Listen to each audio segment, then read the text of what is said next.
Halo,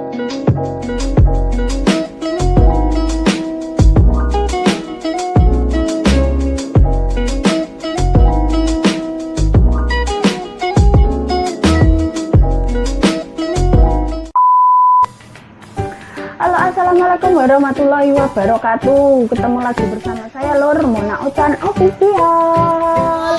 Nah teman-teman, di sini saya mau cerita dokumen dan persyaratan apa saja yang mau dibawa ke luar negeri. Karena kemarin ada teman saya yang bilang, Mbak coba dong bikin konten ini gitu ya.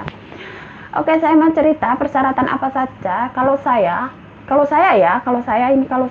persyaratannya itu adalah mental ya teman-teman. Mental kita harus kuat, sekuat baja wasik. Mental kita harus kuat. Yang pertama, kalau cewek setahu saya, kalau wanita itu tinggi badan minimal 150 cm ya. Kalau cowok soalnya kalau cuma setengah meter kan juga cukup ya. 150 cm. Kedua, sehat jasmani dan rohani. Dan ketiga, surat izin dari keluarga ataupun dari sanak saudara ya teman-teman.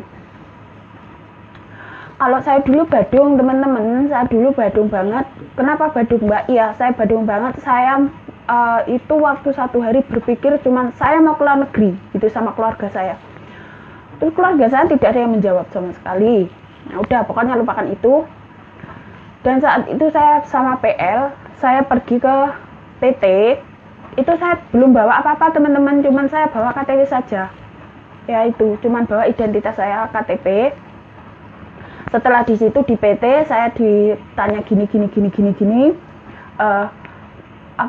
terutama kalau saya dulu dibilang sama staf PT itu saya ditanya, Mbak bisa bahasa Inggris gitu. Ya saya yang guyu, saya ndak bisa. Ya saya bilang saya ndak bisa, saya nol putol gitu. Wong para lulusan loh. Nah setelah itu ya wis ndak apa-apa, is oke lah gitu kata nih staf. Dan saya di situ langsung medical, pergi lagi medical itu nunggu 1 hari teman-teman. Dilihat dulu kita fit atau tidak. Nah kalau kita tidak fit kita membayar uang medical itu, dan kalau kita fit baru kita kembali untuk mempersiapkan dokumen apa saja yang mau kita bawa. Nah ini kita membicarakan dokumen ya setelah kita fit medical. Tapi ya dokumennya apa saja Mbak? Yaitu dokumennya KTP, KK, akte kelahiran, ijazah, sama surat izin. Surat izin ini tetap selalu ada ya, baik dari keluarga ataupun dari suami yang sudah menikah ya. Intinya persyaratannya 5 itu tadi. Dan persyaratan 5 ini tadi tidak dibawa ke luar negeri ya teman-teman.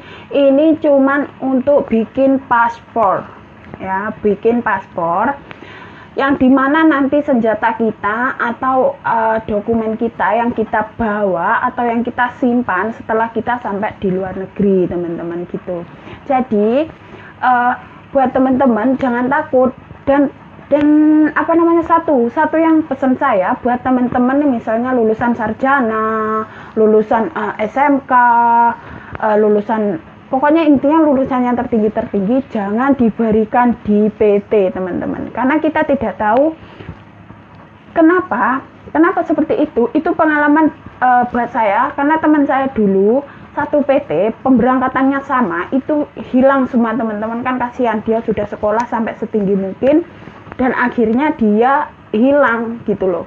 KTP-nya dokumen-dokumen seperti ijazah, padahal dia lulusan nggak tahu S apa, S lilin apa S tong-tong, saya nggak tahu ya. Pokoknya itu kuliah, dia tuh kuliah dan diberikan di PT. Dan apa yang terjadi di sana, dipangan rangas. Apa itu rangas yo? Rayap. Ijazahnya yang segitu, wah luar biasa ya. Itu dimakan rayap, kasihan teman-teman. Jadi yang diberikan itu kalau ijazah itu ya SMP enggak masalah. Yang penting akte lahir sama ijazah itu namanya sama ya, nama sama, tanggal lahir sama. Biasanya kan kalau saya dulu tidak punya akte lahir teman-teman, jadi saya harus membuat dulu akte lahir, yaitu saya membuat sendiri ke Depnaker, terus ke kelurahan kayak gitu ya. Saya dulu lupa apa kayak gimana ya, pokoknya itu. Setelah dari PT kita baru diurus untuk pemasporan dan untuk pemberangkatan gitu ya. Kita belajar dulu tapi di PT teman-teman, kita belajar dulu.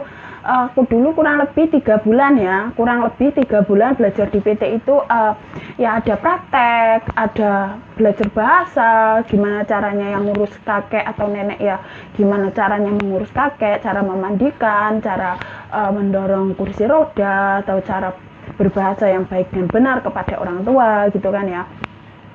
Nah setelah itu kita mengalami yang fase yang dimana kita harus ujian, dan ujian itu benar-benar kita, mental kita, pikiran kita, otak kita harus sejajar teman-teman. Kenapa? Karena kita itu ujian dimana yang menentukan kita bisa terbang atau tidaknya. Kan kasihan kalau kita sudah lama di situ, 2-3 bulan kita di situ dan kita ujian nggak lulus, kan kasihan. Sakni rek suwi wis kayak putus asa gitu, wis ning PT kita itu wis di otak kita itu udah diputar dengan bahasa, pikiran kita itu di rumah, sedangkan yang di rumah itu mikirnya kita itu di PT itu sudah pintar, sudah gini, tapi ternyata belum, kan kasihan ya. Intinya itu. Dan waktu ujian itu kita harus tenang teman-teman. Kenapa harus tenang? Karena kalau kita grogi, kita ambiar kabeh mah biur muncrat tau mah biur kan ini. Setelah kita ujian sudah selesai, selama 2-3 bulan kita di Hongkong, di PT tadi ya, sudah selesai, kita tinggal nunggu yang namanya apa sih, pakai baju batik ngono, pokoknya aku lali. Setelah itu kita terbang teman-teman, karena apa, kita sudah ready kan semua, kita udah ready semua, kita terbang di Hongkong. Nah setelah kita turun dari bandara Hongkong, yaitu kita disambut atau kita dijemput sama agensi kita masing-masing ya, maksudnya. Dan agensi saya itu alhamdulillah orang Indonesia dulu yang menjemput ya teman-teman. Dan Masya Allah, karena mungkin mbaknya itu sudah lama ya, sudah lama di Hongkong atau sudah memang sudah pintar di Hongkong, saya tidak tahu. Apa ya, mayak nululur. Apa sih bahasanya mayak ki? Bahasa Indonesia nih ki, mayak ki bahasa Indonesia nih songong. No. Songong, ambeku nyomot. Songong. Dan dia tuh suruh, ya nanti kamu ke sana. Astagfirullahaladzim. Aku dalam pikiran aku, dalam hati saya, ya Allah, masa segini banget gitu loh. Gitu. Yang buat mbak-mbak yang jemput anak Indonesia yang baru datang dari Indonesia, baik yang sudah non ataupun yang sudah X ya, berbaik hatilah, pelan-pelanlah bicara. Ini saya khususkan untuk mbak-mbaknya yang antar jemput TKW ya, maksudnya kasihan loh mbak-mbaknya yang sudah baru dari Indonesia, belum tahu kanan kiri, belum tahu apa-apa, bahkan bahasa pun tidak bisa, kan gitu.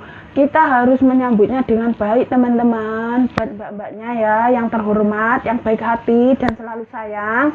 Iya. Semoga kalian panjang umur ya, gitu. Setelah itu aku dibawa ke imigrasi untuk apa mbak? Ini dia yang perlu kita tahu ya. Ke imigrasi itu kita foto KTP, kita juga medikal. Pertama kita medikal dulu teman-teman. Setelah medikal itu aku langsung dibawa ke imigrasi. Ngapa mbak ning imigrasi? Foto. Gara wong wis elek, tuwek, dipoto ngene lur. Mecarai tok, astagfirullahaladzim, seumur hidup pisan ya. Setelah itu wis foto jret, foto KTP, dibawa lagi ke boarding house. Apa mbak boarding house? Nah, boarding house itu tempat peristirahatan mbak-mbak atau TKW yang baru datang dari Indonesia, yang dimana dalam naungan atau dalam lindungannya agensi kita masing-masing sambil menunggu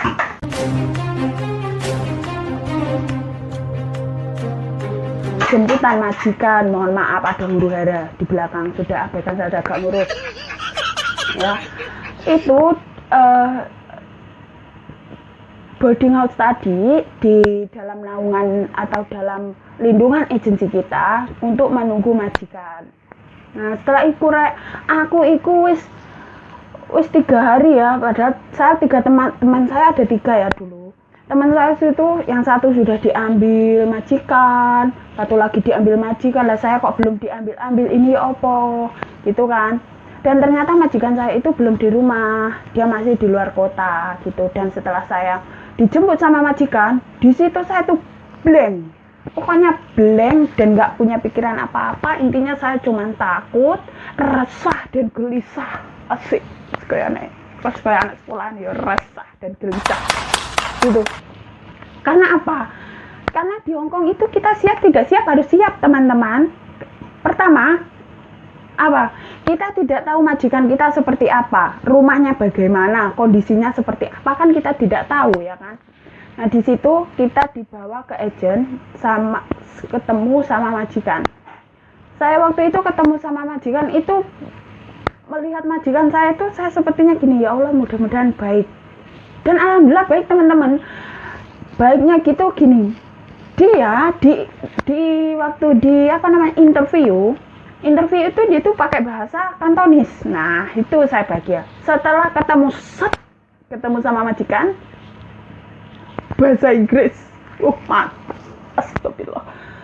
Di situ saya blank, bahasa ndak bisa, norak iya, kampungan ngono lho. Pokoknya intinya luar biasa sekali perjalanan saya ini kemarin, tahun kemarin ya. Setelah itu setelah medikal itu aku langsung dibawa ke imigrasi. Ngapa mbak ning imigrasi? Foto. Sombong amat. Darah wong wis elek, tuwek, dipoto ngene lur. Mesarai tok, astagfirullah. Seumur hidup pisan ya. Setelah itu wis foto jret, foto KTP, dibawa lagi ke boarding house. Apa mbak boarding house?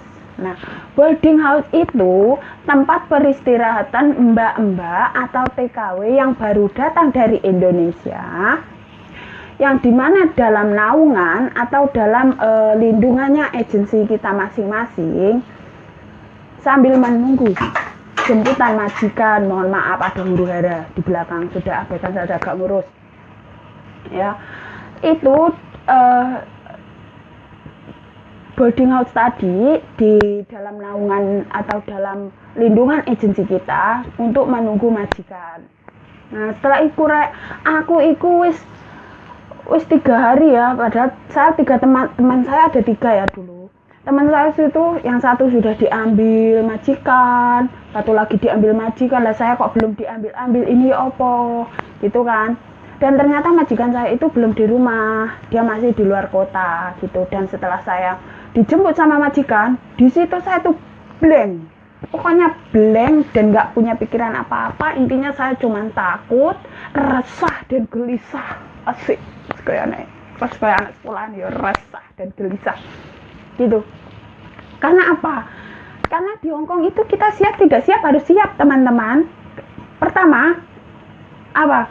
Kita tidak tahu majikan kita seperti apa, rumahnya bagaimana, kondisinya seperti apa, kan kita tidak tahu ya kan. Nah di situ kita dibawa ke agen sama ketemu sama majikan. Saya waktu itu ketemu sama majikan itu, melihat majikan saya itu saya sepertinya gini, ya Allah mudah-mudahan baik. Dan alhamdulillah baik teman-teman. Baiknya gitu gini, dia di waktu di interview itu dia tuh pakai bahasa Kantonis. Nah itu saya bahagia. Setelah ketemu sama majikan, bahasa Inggris, astagfirullah. Di situ saya blank, bahasa ndak bisa, norak iya, kampungan ngono lho. Pokoknya intinya luar biasa sekali perjalanan saya ini kemarin, tahun kemarin ya.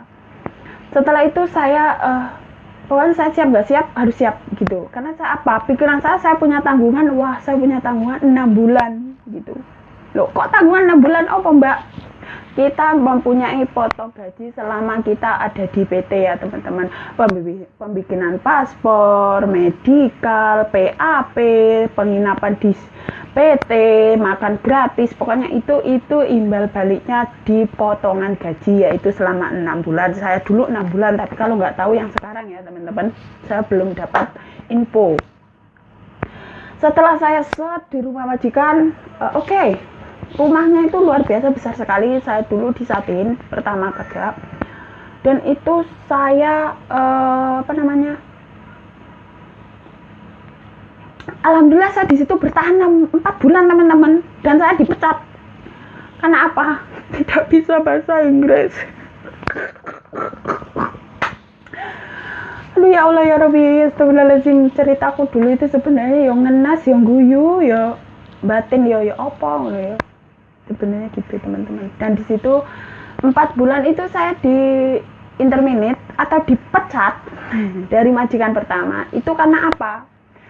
Karena saya tuh minus komunikasi, nggak ada komunikasi sama sekali, dan di situ saya itu cuma jaga anjing lah. Ya apa lah arep komunikasi, wah aku ngingu kirek pira papat lur. Papat kirek sing tak inu. Lah iku bendino ngajak mlaku ngajakan lah, ketemu majikan iku lek pas makan malam tok. Iku nggak ngomong sama sekali, intinya ya cuma nanti masak ini mbak, nanti masak ini. Intinya gini loh, saya itu bisa mendengarkan tapi saya tidak bisa meluapkan kata-kata gitu loh ya. Intinya ini gini ya, kita itu intinya ini, di negeri orang kita harus bisa minimal bahasa yang baik, seperti ya iku mau bahasa Inggris opo lek bener-bener bahasa kene. Karena apa? Karena di suatu saat kalau kita ada kebingungan di jalan atau tersesat atau hilang, bukan hilang ingatan ya, itu kita bisa berkata atau kita bisa minta tolong sama yang terdekat kita gitu loh teman-teman. Nah ceritanya sampai situ saja intinya teman-teman. Ya pokoknya kita itu mental kita harus kuat intinya ke luar negeri, karena kalau kita tidak kuat mental biar semuanya ambiar ya. Ya semoga bermanfaat apa yang saya bicarakan tadi. Mohon maaf apabila ada salah kata. Buat Mbak Maya yang sudah pasti sudah tahu. Alah wis ngerti Mbak Mon, ngono ae kok ade kok omong nih. Nah, ini yang belum tahu ya, intinya dokumennya itu tadi KK, KTP, akte lahir, surat izin dan ijazah ya teman-teman. Jadi pokoknya yang terpenting itu tadi, dan itu pun tidak dibawa ke luar negeri kok, tenang saja, itu nggak dibawa ke luar negeri, itu cuma dibikinkan KTP, dibuat proses bikinan KTP ya. Nah itu tadi buat teman-teman, terima kasih.